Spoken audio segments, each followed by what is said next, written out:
Guys, I'm here live at the CPAC 2022 conference with two kind of celebrities here from Jersey. Jersey boys, Jersey representing. Both these guys, David Herrera and Billy Prempeh. Did I get it right? Okay. Yes, sir. All right, that's a Ghanaian surname. We just talked about where his father's there from Kumasi, the home of Kente cloth and the Ashanti people. Hey, you ran in the last election. In 2020, and I'm running again in 2022. All right, good luck with that. What about yourself, David? What's your role? So I'm in Central Jersey. I ran for a town council race after never having any political experience, and then I started more of a philosophy of changing what we know as the Grand Old Party and turning it into the Grand New Party to get younger, fresher Republican conservative voices involved in their local politics and government. So, well, how's that going in Jersey? Because here at CPAC, there's a lot of young faces. I'm not as old as this gray beard makes me look, but I'm starting to feel kind of ancient. Cool You like it? It's epic. A very cool beard. But, So is yours. I've been growing this for 2 years. It doesn't grow any longer. This is 2 years. This grows though. Yeah, there you go. It's actually really refreshing to see young people. I wish we had more of that where we're from. But I think the point of coming here was just to kind of refortify how we feel and bring it back home and bring that energy, because it does get depleting when you're in an area where you feel like people either aren't listening or it's not really connecting with people. Get revitalized, go home and try to continue to reconnect. Get those younger people out. So this is an awesome experience. Both our first times here, and I'm having a great time so far, day one. You know? Well, me as well. I've been overseas most of the last 30 years, so I'm coming back here. It's my first time attending. But Billy, so are you running again, or Yeah, I'll be running again this year. same office or different Same one? office, yeah. We my district is a very extremely blue district. We came less than 250 votes short when the person who ran before was about 5,000 votes. So we realized that our messaging and our consistency is what people are really starting to notice. So we have name recognition. Why not run again? In the meantime, I'm going to help him with his campaign. Do whatever we can, because it's about getting people elected top to bottom. Well, around here today, I've heard people say, "Look out for the twins" quite a few times, and I thought maybe it was an Ivan Reitman film they were talking about. It is an Ivan Reitman film. Twins, yeah, these guys are twins. See the resemblance? I see the resemblance. I'm from Ghana too, no. Yeah, well, it's all in the personality. But Billy, this time around, how do you feel about your chances? It's not easy in Jersey. It's not, but you know what? I feel extremely optimistic in 2022 than I did in 2020. When I ran last year as a Republican, I got more votes for a Republican than anybody's gotten in the past 35 years by an additional 33,000 votes. So that's really good.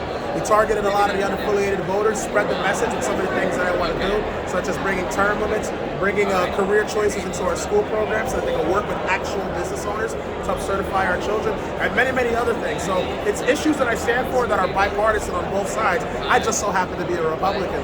Not only that, when I ran in 2020, despite those odds, we had only $30,000, and it was a D16 district. We still did significantly well. Now it's a D9 district. It's cut down quite a bit. We've picked up a lot of Republican towns, and my 85-year-old opponent, I don't think he's got the energy to keep going, but he's finally coming out of his basement, and he's deciding to run. Will he beat me?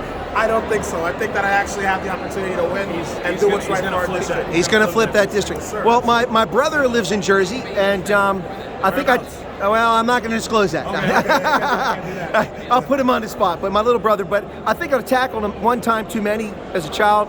Yeah. He's kind of left the center, and but he was elected in office there in the school board, and anyway, then didn't win his re-election. But I just one last question from both of you, and I'd be remiss not to ask this question. We could talk for hours about this. I've talked about it many times on my program. This nonsense about systemically racist society, and I lived in many places in the country. As a kid, I lived in a housing project south of Baltimore.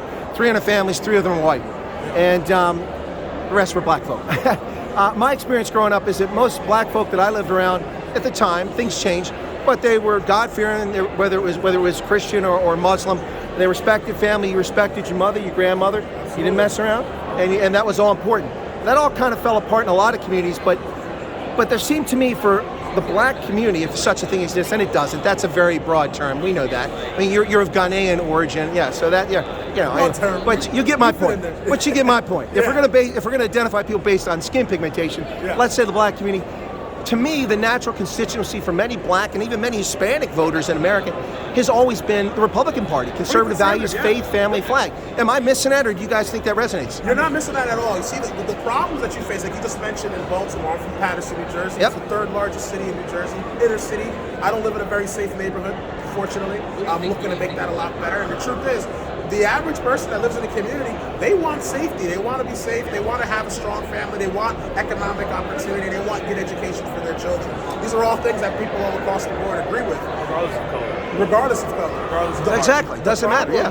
The problem that we have, though, is that the Republican Party, I believe, hasn't done a strong enough job getting involved in the inner city and reaching out to new constituents.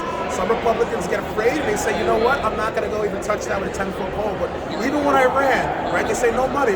Even when I ran, low budget, I still was able to make significant gains in that area. And there's a lot more people talking about Republicanism in an area that was traditionally known as a deep blue district. Now it's a little bit purple, and it's getting even more redder as time passes. And because of Joe Biden, I'm pretty sure a lot of people are not going to be coming out to vote in 2022. Let's see how that goes. And I think even to take it a step deeper, you said, thoughts on systematic racism. Like, before you knew who we were, somebody told you to look out for the twins, right? Hey. We're from two completely different backgrounds. We live in the same state, but we agree, and I don't look at him any different way, right? Our buddy who's down there interviewing, his motto is not black, not white, American. It's American. I grew up in Queens. I grew up in urban areas. Now I live in central New Jersey. It's different. Look, we're not going to say that there isn't racism out there. There are bad people. It's always racist in every society. But there's this pushing a narrative that America is inherently racist, pushing this narrative that Republicans, like, again, Guyanese background. My family immigrated from Cuba. We're this whole new generation, and that goes to what we were saying about the newness of the grand new party, where we want to show people that conservatives and Republicans aren't just old white men. Right? We're a young generation who, you don't have to be an old white man to say, hey, I want small government, I want you out of my pocket, I want freedoms and liberties, and our children to have those same freedoms, because the freedoms that people are willingly give up today, our children won't know existed. Yeah. And that's what we're here to do. But we don't buy into that. We're not saying that there's not evil in the world, but we're not gonna preach that that's going on.